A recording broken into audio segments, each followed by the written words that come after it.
Hello friends, आप सब लोगों का स्वागत है हमारे यूट्यूब चैनल कविंदर भैया पर। तो आज हम देखेंगे कक्षा 7 का महान व्यक्तित्व यूपी बोर्ड का पाठ 14। पाठ का नाम है अब्दुल रहीम खान खाना।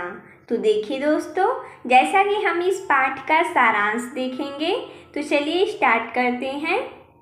देखते हैं सारांश। रहीम का जन्म लाहौर में सन 1556 ईस्वी में हुआ। जब ये 5 वर्ष के ही थे तभी इनके पिता बैरम खां की हत्या कर दी गई। अकबर ने इनकी देखभाल राजकुमारों की तरह की और इन्हें मिर्जा खां की उपाधि दी। अर्थात रहीम का जन्म लाहौर 1556 ईस्वी में हुआ था। इनके पिता का नाम बैरम खां था। जब रहीम 5 वर्ष के थे तभी इनके पिता की हत्या कर दी गई थी। इनके पिता बैरम खां जो कि अकबर के संरक्षक थे, इसलिए अकबर ने इनके पिता बैरम खां के हत्या के पश्चात रहीम की देखभाल की और इन्हें मिर्जा खां की उपाधि दी। आगे पढ़ते हैं। रहीम ने अरबी, फारसी, तुर्की, गणित, तर्कशास्त्र और संस्कृत का अध्ययन किया। अकबर इन्हें अत्यधिक पसंद करते थे। ये अकबर के नवरत्नों में से एक थे। अकबर के संरक्षण से रहीम में उदारता और दानशीलता के गुण आ गए। कविता करना इनका पैतृक गुण था। इसके अलावा राज्य संचालन, वीरता और दूरदर्शिता भी इन्हें पैतृक रूप में मिली। यानी कि रहीम को अकबर अत्यधिक पसंद करते थे और उन्हें अपने नवरत्नों में स्थान भी दिए थे। अकबर के संरक्षण यानी कि अकबर के साथ रहने के कारण उनमें उदारता, दानशीलता, ये सब काफ़ी अच्छे गुण आ गए थे। कविता करना इनका पैतृक गुण था। अर्थात जो इनकी कविताएं करने का गुण था वो बहुत यानी पुरखों की मिली थी। इनके पुरखों जो इनके पिता थे ये सब कविताएं किया करते थे, यानी कि इनकी पुरखों की आदत थी कविता करना। इसके अलावा राज्य संचालन, वीरता और दूरदर्शिता भी इन्हें पैतृक रूप में मिली थी, यानी कि इन्हें पुरखों से मिली थी।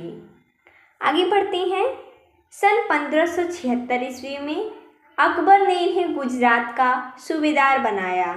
अकबर ने रहीम को 28 वर्ष की उम्र में खान खाना की उपाधि दी, यानी कि अकबर ने इन्हें गुजरात का, जो कि गुजरात में कुछ सैनिक थे, उनका शासक बना दिया। सूबेदार का अर्थ होता है शासक। आगे देखते हैं। और इन्हें 28 वर्ष की उम्र में खान खाना की उपाधि मिली थी, हमें याद रखना है।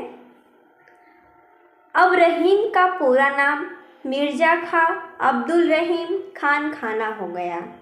सेनापति और राजनीतिज्ञ होने के साथ साथ रहीम उच्च कोटि के कवि भी थे। यह काल हिंदी साहित्य का स्वर्ण युग था। रहीम ने ब्रज भाषा, अवधी तथा खड़ी बोली में रचनाएं की। इनकी प्रमुख रचनाएं कुछ इस प्रकार हैं, जैसा कि पहला है रहीम सस्सई, बैरवे नाई का भेद, राम पंचाध्यायी, श्रृंगार सोरठ, मदनाष्टक तथा खेल कौतुक। रहीम की कविता नीति और ज्ञान से परिपूर्ण है।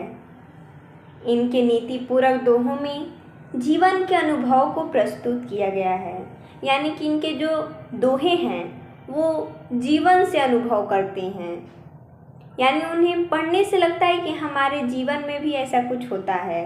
आगे देखते हैं।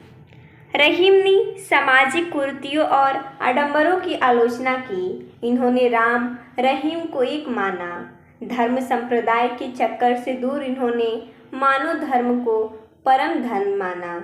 इन्होंने राम, सरस्वती, गणेश, कृष्ण, सूर्य, शिव पार्वती, हनुमान और गंगा की स्तुति की। सन 1605 ईस्वी में अकबर की मृत्यु के बाद जहांगीर ने इन पर राजद्रोह का अभियोग लगाकर इनकी संपत्ति जब्त कर ली। दुखी होकर ये चित्रकूट आ गए। कहाँ पर आए? चित्रकूट। इनके अंतिम दिन संघर्षपूर्ण रहे।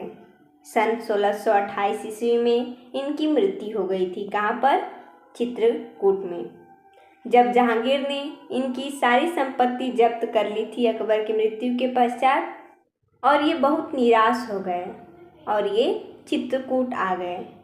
वहीं पर इन्होंने अपनी अंतिम सांस ली और 1628 ईस्वी में इनका निधन हो गया। तो जैसा कि हमने इस वीडियो में इस पाठ का सारांश देखा, तो मिलते नेक्स्ट वीडियो में, तब तक के लिए धन्यवाद दोस्तों।